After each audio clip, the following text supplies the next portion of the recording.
நடிகர் ரஜினிகாந்திற்கு அடிவயிறு சற்று வீக்கமாகி வலியும் இருந்ததாக தெரிகிறது. அவருக்கு சிறுநீரக மாற்று அறுவை சிகிச்சை மேற்கொள்ளப்பட்டிருப்பதால் தொடர் மருத்துவ ஆலோசனைகள் வழங்கப்பட்டு வருகிறது. நடிகர் ரஜினிகாந்த் நடித்த வேட்டையன் படம் வரும் அக்டோபர் 10ஆம் தேதி திரைக்கு வருகிறது. இந்த நிலையில் அவர் தனது 171வது படமான கூலி படத்தில் நடித்துக் கொண்டிருக்கிறார். ஆந்திர மாநிலத்தில் விசாகப்பட்டினத்தில்தான் கூலி ஷூட்டிங் நடந்து வருகிறது. அதில் சில போர்ஷன்களை முடித்துவிட்டு செப்டம்பர் 28ஆம் தேதி சென்னை திரும்பினார். கடந்த 10 நாட்களாகவே சிறுநீர் கழிப்பதில் அவருக்கு அசௌகரியம் இருந்ததாக தெரிகிறது. அடிவயிறும் லேசாக வீங்கி வலியை கொடுத்து வந்தது. ஷூட்டிங்கில் இருந்தபோதே அவருக்கு அடிவயிற்று வலி இருந்தது. இதனால் மருத்துவர்களை தொடர்பு கொண்டு அவர்கள் சொன்ன மருந்தை உட்கொண்டிருக்கிறார். சில முக்கிய பரிசோதனைகளையும் அவர் செய்ததாக தெரிகிறது. இந்த பரிசோதனை முடிவுகள் வந்த பிறகுதான் அவர் மருத்துவமனையின் அறிவுறுத்தலின் பேரில் நேற்று இரவு கிரீன்ஸ் சாலையில் உள்ள அப்பல்லோ மருத்துவமனையில் அனுமதிக்கப்பட்டிருக்கிறார். அவருடைய மனைவி லதா உடனிருந்திருக்கிறார்.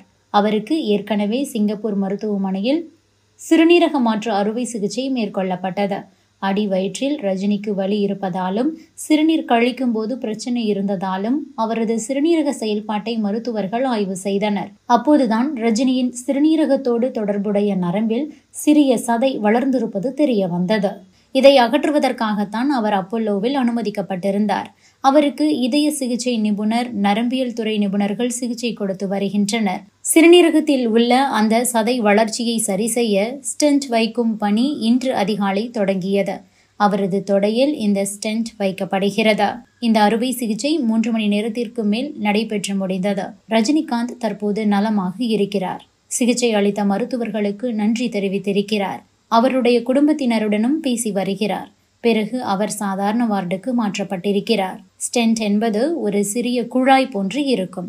இதயத்திற்கு இரத்தம் வழங்கும் இரத்த நாளங்களுக்கு சிகிச்சை அளிப்பது போல நரம்பு தொடர்பான பிரச்சனைகளுக்கும் இந்த ஸ்டென்ட் வைக்கப்படுகிறது. ஸ்டென்ட் என்றதுமே அவருக்கு இதயத்தில் ஏதோ பிரச்சனை என நினைத்துவிட வேண்டாம். அவர் சில நாட்கள் ஓய்வெடுக்க மருத்துவர்கள் அறிவுறுத்தி உள்ளனர். எனவே கூலி படத்தின் படப்பிடிப்பும் தள்ளி போக வாய்ப்பிருப்பதாக சொல்லப்படுகிறது. செரிமான பிரச்சனை, சீரற்ற இரத்த ஓட்டம் மற்றும் வயிற்றுவலி காரணமாக அவர் மருத்துவமனையில் அனுமதிக்கப்பட்டதாகவும் பரிசோதனைகள் மேற்கொள்ளப்பட்டு விரைவில் மருத்துவமனையிலிருந்து டிஸ்சார்ஜ் செய்யப்படுவார் எனவும் அறிவிக்கப்பட்டிருக்கிறது.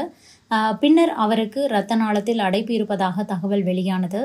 70 வயதிற்கு மேற்பட்டோருக்கான அதிநவீன ஆஞ்சியோதெரப்பி சிகிச்சை மேற்கொள்ள இருப்பதாகவும் தகவல் வெளியானது. இந்த நிலையில தான் அவருக்கு ஆஞ்சியோபிளாஸ்டி சிகிச்சை அளிக்கப்பட்டுள்ளதாகவும் ஐசியூவில் அனுமதிக்கப்பட்டிருந்ததாகவும் தகவல் வெளியானது. 24 மணி நேரம் அவர் ஐசியூவில் இருப்பார். அதன் பிறகு சாதாரண வார்டுக்கு மாற்றப்படுவார் அப்படின்ட்டு மருத்துவமனை தரப்புல ஏற்கனவே தகவல் வெளியாகி இருந்தது. இந்த நிலையில் ரஜினிகாந்த் நாளை டிஸ்சார்ஜ் செய்யப்படுவார் அப்படின்னு சொல்லப்பட்டிருக்கு. இருதய சிகிச்சை சிறப்பு மருத்துவர் சாய் சதீஷ் தலைமையில் மருத்துவ குழுவினர் நடிகர் ரஜினியின் உடல்நிலையை கவனித்து வருகின்றனர்.